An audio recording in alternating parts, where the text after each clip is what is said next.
Good morning. Today I get to introduce you to my new friend and fellow podcaster, Lisa Granger. Lisa, welcome.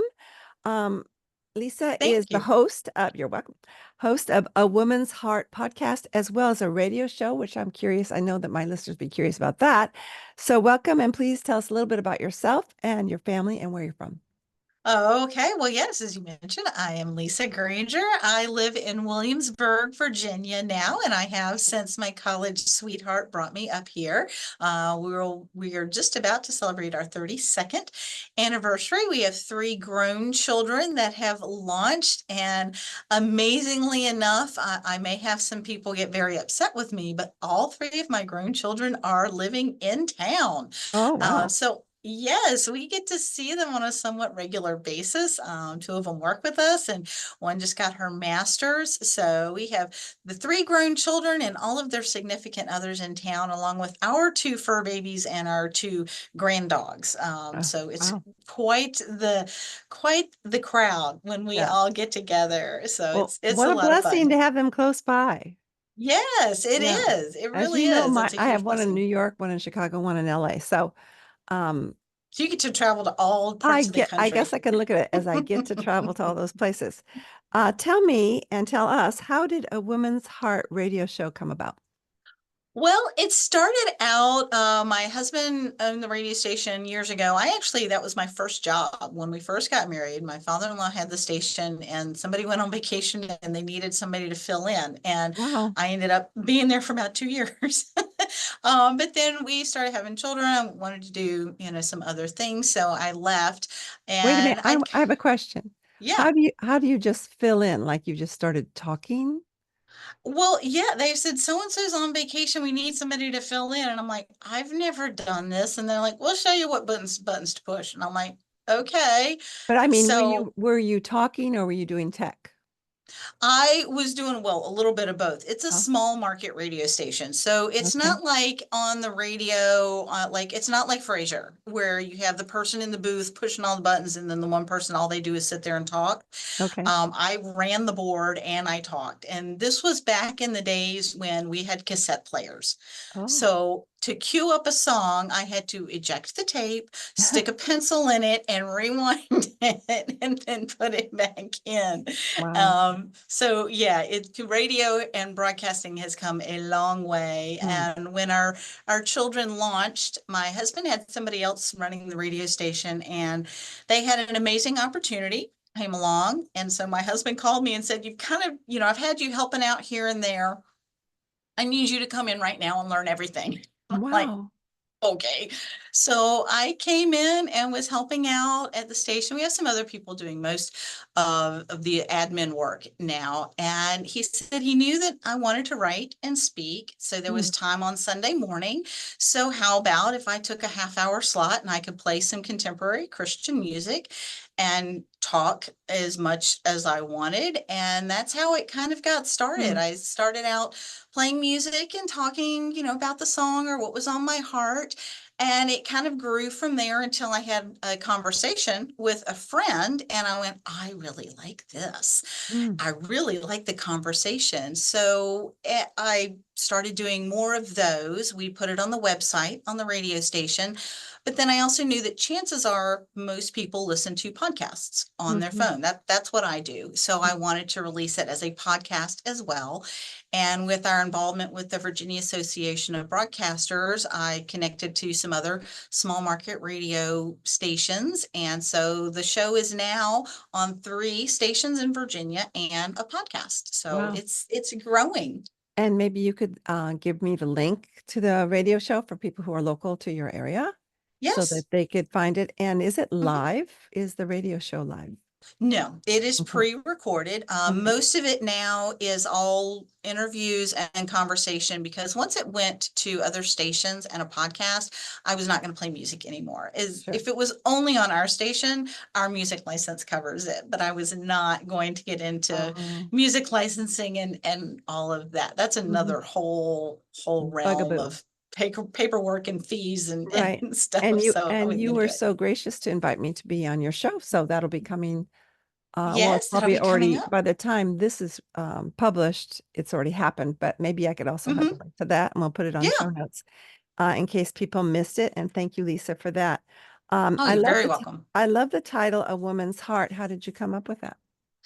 Well, it was kind of a long process. I didn't really have a title for the show for a long time. And then it just kind of they were topics that were on my heart. Mhm. And every time I kind of tried to think of anything else, that's what settled Okay. in my spirit. It was just kind of things that were on my heart that I wanted to share, but that things that I wanted to share with others. And then the more I thought about it, I really did think that God put something special in every woman's heart. Mhm. And I think those stories are important to share. I love the conversations that I have with women and what's important to them, and the stories of overcoming and learning, and how they've grown, how they've overcome. I love those. And I thought about changing the title. I played with a couple of other things, but nothing ever really seemed to fit. So I that's think, what I stuck with. well, I like it because it appeals to our emotions. And Hmm. you're right, everybody has a story. And it's an ongoing story of God's grace and strength in our lives. You say Yes, it that your is. word of the year last year was hope, and Hmm. this year is healing. I'd like to start with the first one, hope. Why did you choose that word? And did it help to choose the word?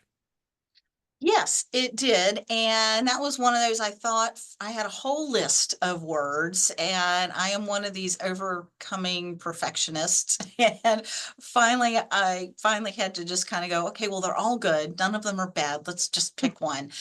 And so I picked hope. The year before that had been courage. And I really felt, to me, with the hope, at first it was like, well, I want hope to do all these great things and overcome these things, and I need hope. And then the more that I looked at it, it really was, well, where is my hope?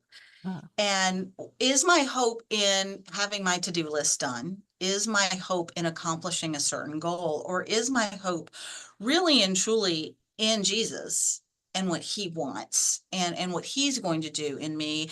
And I also found that hope has an energy about it. It gives us that energy that we need to keep going when things happen that we don't like. I discovered that praying and studying hope is kind of like praying for patience. And and you go, Always oh, dangerous. Mhm. yes, you want to have hope for your year this year. Let's hit you with all kind of things that make you feel hopeless. And you're like, oh. So you're like, no, okay, my hope is not in the outcome. My hope is in you, and you're gonna walk me through all of these things, and I'm gonna Mm. keep my hope with the realism and a realistic expectation, but that my hope is in you, and that you're going to walk through, and that you're going to work this out, even if it doesn't look like what I want it to. I think So The Lord has a way of stripping us of misconceptions yes, that's a good way of putting it. about him, about our lives, about our entitlement to have things work out the way we've prayed for them to work out. And so when things feel hopeless with me, then I have to go back, like what you said, to where is our hope, or who is our Hmm. hope in? I love the Yeah. scripture in the Psalms where he says, for those who hope in horses. And I thought, yeah, we're so good at hoping in anything but God.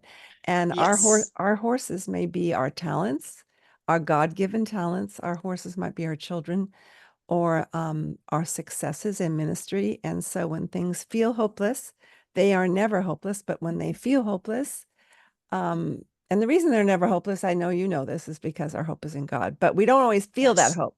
No, it is not Explain, always a feeling. no, I can tell you no, the hope was not always a feeling. no, but you do say that it's an energy, and I think I want you to clarify that, because there's a lot of new agers out there who manifest energy or manifest strength by saying, "Okay, I'm going to be hopeful, and that makes me a happy woman."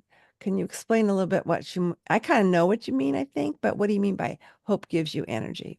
Well, to me, it's just because you need energy to move and keep going, to Yes. get up in the morning. And when you're hopeless, it's so draining. and it's exhausting, and it's hard to get up in the morning. It's hard to climb the steps to my office and to expend whatever energy I need to do what I need to do in the day, Mm, whether that's, get dressed, whether that's to do an interview, whether that's to write show notes, or whether that's to cook dinner for my family, or get together with a friend. Whatever it is that I'm trying to accomplish in that day, it expends energy. I mean, our body uses sure.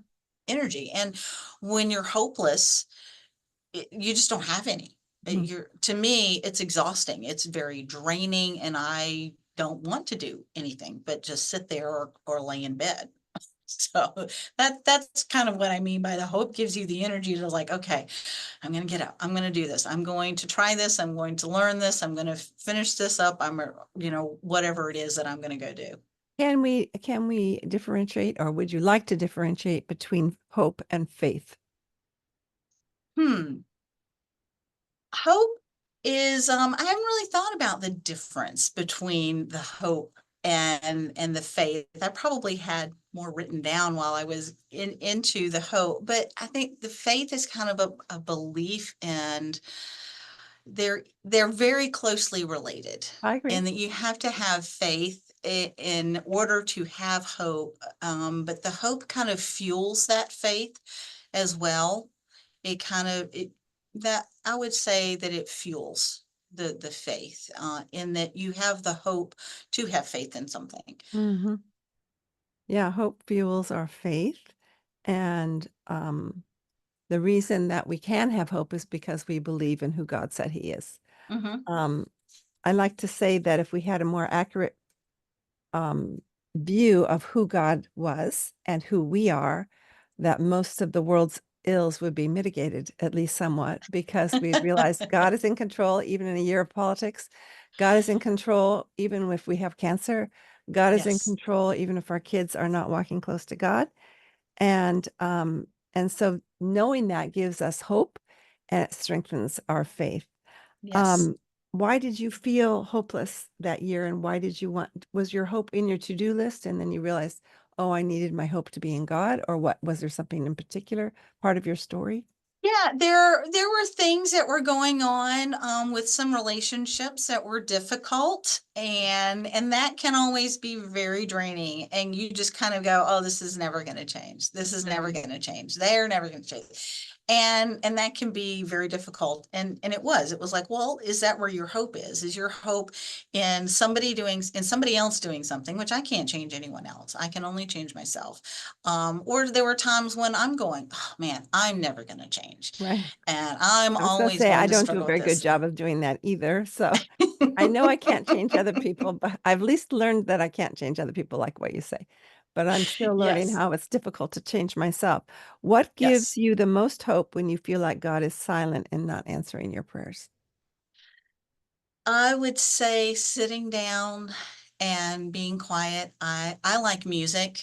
I have different playlists on my phone so that when I'm feeling really down, I will play some of that music. I will go for a walk. I will journal. Sometimes I won't even write it in a book. I'll take a notepad out, the way I put it is I will just vomit all over the page, whatever it is, and then I may ball it up and burn it so that nobody can ever read it again. But just getting out that whatever the frustrations, whatever the angst, whatever the heartache is Mhm. to just kind of have a way of getting it out, instead of having it stew inside. And has that made you closer to the Lord or further away? I would say it's brought me closer, to him. And there are definitely times when I'm like, okay, I've been running and running, and it's like, oh, I got to sit down for a minute. I just need some quiet time to sit. And whether it's just sitting and then think, okay, Lord, I'm sitting here.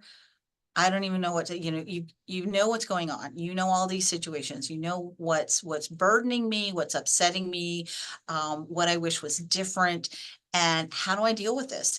And then I will be quiet. I'm actually learning every now and again to be quiet, that prayer is not just me talking at God. It's actually taking a minute to listen to what he has to say. And maybe that is, I write all over a page, or there have been times when also I like to color. It's very calming, and it kind of helps untangle some of the messes that, when everything Mhm. is swirling around, is to just take a minute and go, okay, I cannot think straight. Everything's tangled up. Where's one of my blinds? And to just color will calm my mind enough. And I really noticed a lot of the colors with the coloring, and just the number of colors that are in this world is amazing to Mm, me. mm. With God, it's just, I'm noticing that recently, and that's been very nice and very calming and inspiring for me. When you, I kind of wish I did that instead of bake because I would, fewer calories for coloring. But I feel that way when I bake, I guess, that I'm in the kitchen and the music is playing, or I'm talking to the Lord or listening. When you've taken time to listen to the Lord recently, what has he said to you? Sometimes he will just say, it's okay. I've Mm, got this. You're okay. And sometimes I'll notice that I'm really striving because I want things checked off my list. yeah. And it's like, it's okay. You just pick which ones. And frequently I'll say, Lord, I got a long list of things to do today. Help me to prioritize. Tell me which ones to do next. Tell me which ones I don't need to worry about, and just help me order my day. Because a while ago, I had a little aha moment that if my to-do list was too long to be reasonably done by anyone, chances are that list included things that weren't from God. Because he's not going to tell me more to do in a day than I can humanly do. Mm, He's not going to ask me to do something that I can't do. He will give me strength to do a lot of things, but he's not necessarily going to give me the strength to go beyond my body's capability or what is able to be done in a 24-hour time frame. So if the So, list is too long, you're saying that to capitalize, I mean to recap what you said, if because I know we're talking to a lot of women who are great doers. I'm being one of them. mhm, I like my to-do list as long as I can yes. find it after I've made it, which I find them weeks later. I go, oh, I was going to do that. Um, but you were saying that if the list is too long, then maybe there are things on that list that God did not want you to put on the list. Is that what you meant? Either things that he didn't give me to do, or that maybe I don't need to do them that day.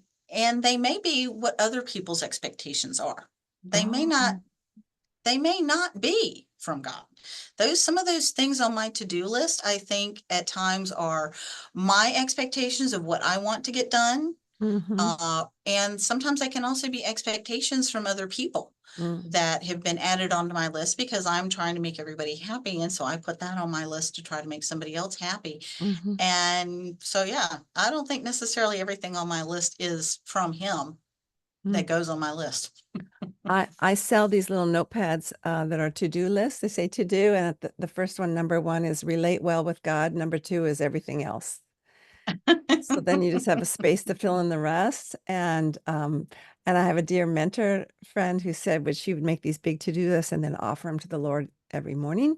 And Mhm. then at the end of the day, realize, well, she didn't do half the things, but it didn't matter because she offered it to the Lord. And I Yeah. think us women like ourselves, we like to get things accomplished, but thankfully, our identity is not based in our to-do lists. And now for the word healing, you chose that for this share. Do you think that everyone needs healing in some way? And what did you need healing from? And how did God get you through it? Yeah, I think everybody has different spots that they need healed. And for me, as I mentioned last year, there was some relationship things. And for me, I would say it's more so mindsets and Oh, some wounds that I had from a long time ago that caused me to have certain mindsets, and like the perfectionism and the people pleasing, and I needed to, and there's still some things where I'm going, okay, there's some deep roots of shame that didn't necessarily come from a traumatic event, but just over time, little things that happened here and there that added on. And I'm still healing, and I'm sure there will still be things that God reveals to me. But through some friends and just sitting down and going, okay, Lord, what is this? Why am I reacting so strongly to something that this is more of a reaction than what I think the situation truly needs. And to look at that and go, oh, okay, well, that's because when that person did that, that triggered my not good enough button. Oh, And so it's not really what they did, it's how I saw it. And I'm going, okay, so that's why I really reacted that strongly to that situation. And I think he has. I think he's done a lot. I've had some friends that have noticed. I say, oh, okay, yeah. They've noticed things, but it's hard to it's hard to say, oh, yes, absolutely, because it's such a slow process mhm, sometimes. It's not an overnight, and I will frequently see how far I have to go as opposed to how far I've come.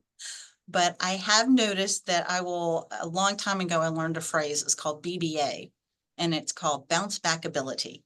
mm, And I've always thought, I was like, okay, I may still be reacting or I may still get upset over things, but I'm bouncing back so quicker. much quicker Yeah, now. yeah. So yes, I notice a difference. I notice there's healing. I notice there's a change, because what may knock me for a loop for a week only knocks me for a loop for a day now. Or what Mm, would knock me for a loop for a day mm. maybe only takes 15 minutes now. So it's a lot better. So I would say my BBA has definitely improved. Would you, I'm not sure you could be able to answer this, but what in particular might trigger the mindset that many of us struggle with, which is I'm not good enough? Oh, let's see here, not getting everything on my to-do list done, getting something wrong. There was a small incident the other day, and we couldn't find an interview. Mm, And it was like, oh man, where is it? And we're looking and we're looking, we can't find it. And finally, it's like, well, I'm just gonna have to, I didn't get so upset. I was just more irritated. It was yeah. taking so much time and we couldn't find it. It's like, well, I guess I'll just have to email them. And I was like, oh, well, let me check my emails. Oh, well, it turns out something had happened the day they were supposed to come in and talk with us, and they canceled and were going to reschedule, but they never did. So Oh, we were looking for something that existed. that didn't exist. Wow. And then I noticed that I hadn't made the notes, and I'm like, oh man, no, it's so irritating on that one. But so that was something at work, but it didn't trigger me too much. I would say the biggest triggers are anything to do with my being a wife or a mom. If there's things and we're going to, and I know that intellectually in my mind, Mhm. but then when you do something that upset your kids, or you didn't get around and you really wanted to, those are the ones that I really tend to get a little more irked about. Yeah, I was thinking about the concept of regret the other day. I mean, I don't regret a lot of things, but every once in a while I'll remember how I messed up as a mom. Like when the kids were Hmm. little and they may or may not remember it, though when they do remember it, then it really digs in. But I think that's one of Satan's wiles is to have us be stuck in regret because God is not surprised that we sin. That's why he Hmm. sent his Yeah. son. Our mistakes do not surprise him. Maybe if he's surprised at all, is that we don't go to him immediately and Yeah. get things figured out with him because that's the main relationship that is about life. Hmm. You like to say, my God is not a wimp. Do people really need that reminder? Isn't the fact that he's God and we are not enough? Or do we forget sometimes? I think sometimes we forget, or that and it may be that people think he's powerful, but that they're going to judge him. I like to say, my God is not a wimp, and he can handle my emotions. He's not up there in heaven chewing his fingernails, going, "Oh no, she's mad at me." He can handle it, and he can handle it with grace and mercy and say, it's okay. I get it. I see the situation. I know it's very hurtful. I know you don't like it. You don't understand it. And it's okay. I love you anyway. And I think it's for me, it's more of he's strong enough to handle all of our emotions and our doubts and our questions and all of that. And it doesn't bruise his ego. And I don't have to Mhm. worry about bruising God's ego and him Mhm. jumping down my throat. How dare I question him and throw a lightning bolt at me like I've just stepped on his toes or something. And so to me, that's more, it's not so much that he's not powerful. It's that I think it has more to do with he can handle everything that we have, all of our angst and emotions and that, and be okay with it and not feel threatened by it. No, yeah, it's so true. And actually, the Psalms give us all those permissions to be Mm-hmm. ourselves because of the Yes. way that they spoke, as well as Job. In what ways has God helped you with your doubts and negative emotions?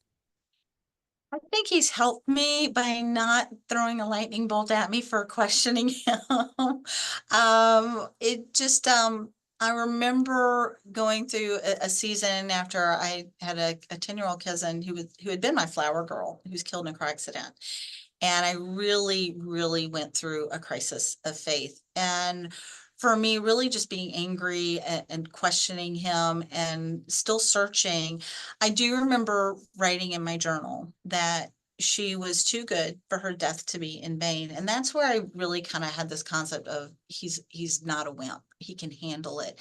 And it was more a sense of peace about, I'm not mad at you for questioning me. I'm not mad at you for doubting. I'm not mad at you for being mad at me over the situation. It Hmm. was a bad situation. It Yeah. was a horrible, sad, traumatic situation.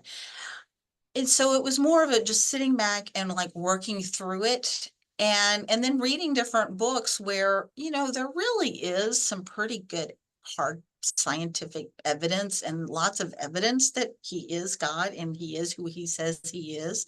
So there is proof out there. And it says when we seek him, we will find him. When we're truly seeking, we will find him. And I think that's the case. And so it was more of a sense of peace that he gave me about that. And this podcast is about legacy. And so, Yes. what legacy do you want to make sure those who know and love you that you leave for them? I would like to leave a legacy of encouragement. Mm, I love to just encourage people to go after what they want to do because I do think that God has placed gifts and talents and desires in all of our hearts and he made us the way he made us so that we could do that. And I love to encourage others to go after it, find out what it is that's stopping them and keep going and feel better if they're in a tough spot. So I like sending cards to people and sending texts or funny gifts and sometimes that's all it is. I mean, when you talk about hospitality and there's a difference between hospitality and entertaining and just being hospitable and doing those little things that make somebody smile. hmm.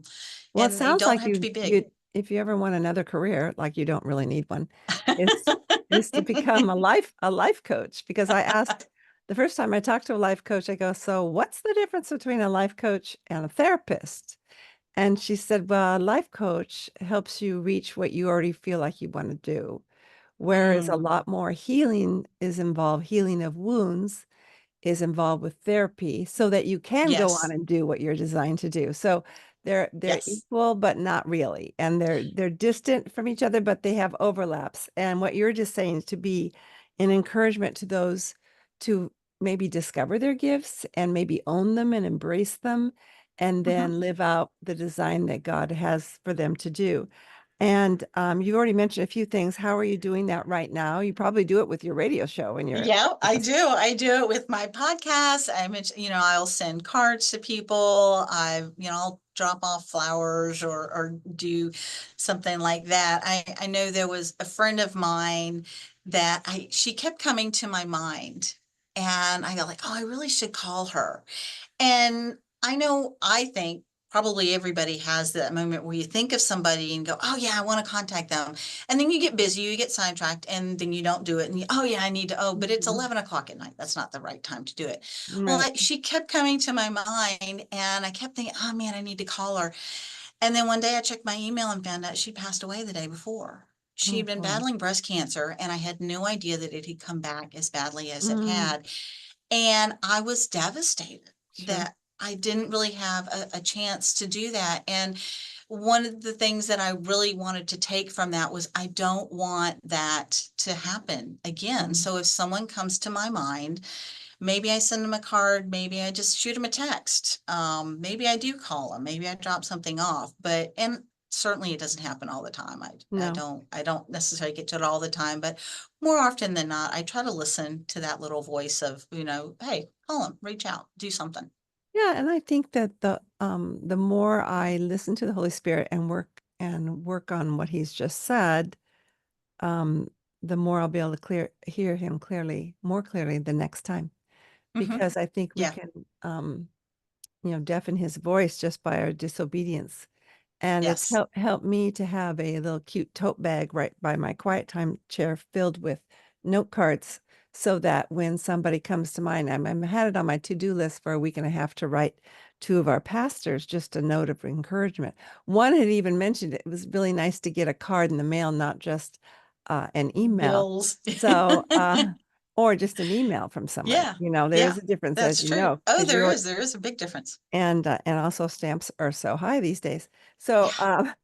so I finally got a couple off this week, and it was a good thing not only to check it off my to-do list, but I'm hoping that the Lord used the words that I gave just to give them a good day. Hmm. What obstacles or challenges have you had to overcome to make sure that you are a woman of encouragement? Well, fear and insecurity and negative mindsets, those are the ones that come to mind. And, that and just sometimes we go, oh, that would be nice, but oh, are they going to think I'm silly? It's what are they going to think So sort of of me? second guessing Yeah. yourself. Yeah. Why, Second why, guessing. why would you have those fears? I mean, why would you think, oh, so everybody wants to hear from me? Well, because sometimes they don't. That or I'll agonize over what are the right words, That's or true. I have so many other things to do to take the time for that. How am I going to get everything else done? So there's always little things here and there, or to do something nice. Oh, well, is that really what they want? Hmm. Yeah, most people like a card in the mail, but what if I say the wrong thing? Or Hmm. there's just all those questions that can come up. And for the most part, if I feel like I need to write a card for somebody, I'm not so worried about them not receiving the card very well. It's more along the lines of, do I have the right card that speaks to me that I want to spend, and taking the time to do that, Hmm. getting around to it. How does your life embody God's welcoming heart? I would say in some cases, because we try to keep our house open, we've hosted, haven't in a while, but we hosted over 12 exchange students, anywhere from 10 days to 10 months in our home over the years as the kids were growing up. So that was really good. And just trying to keep our home open and to keep our eyes out for things that are going on. And if somebody needs some help, uh, they need a place to stay, or they need some help of some sort, if there's any way that I can do it, or that somebody in my family, or if I know somebody, connecting people Mm, that can help. Maybe I can't, but somebody else I know can. yeah. Or, when you just, even if you know something's going on, reaching out and saying, hey, I'm really thinking about you. There's absolutely nothing I can do but pray, which is actually significant. But just to let them know, hey, you're on my mind, and I'm thinking about you, and I'm praying, because I know it's probably got to be kind of tough. So I just try to be open and listen, and keep my mind and my heart and my ears open. Oh, that is beautiful. And that's the way we all need to be living. And someone told me recently this phrase, we are a group project. And you're right. We hear of people's needs, and we're not meant to meet all of their needs. It would Yes. wear us out, and it would wear out our families. So to be like a networker, to say, hey, I mean, I met a homeless man, and he started coming to our church, and then I remembered an older gentleman who had lots of properties, and I just sort of put them together. So he was no longer sleeping in a car. He was sleeping Oh, in a good. tiny little studio apartment. And I had nothing to do with it other than putting a bug in somebody's ear. And that's sometimes all we have to do to Yeah. show off God's welcoming heart. Well, Lisa, it's been a joy and great encouragement. And I hope that Yes. you are encouraged today not to take your to-do list too seriously, as we will try not to do it as well because Jesus loves us anyway, right? Yep, that is true. And there are some things that I haven't gotten to yet that are just going to have to wait. That's right, because it's late in the day there in Virginia. And also, you have a little resource you want to offer our listeners. Could you describe that, please? Yes, on my website, there's a tab that says free resources and there's hope verses. So there are 8 verses of hope and they're all pretty so that you can print them up if you want. You click on that and I will send those to you. Okay, that's so terrific. Thank you so much. You're very welcome. Thank you. Have a great day. You too.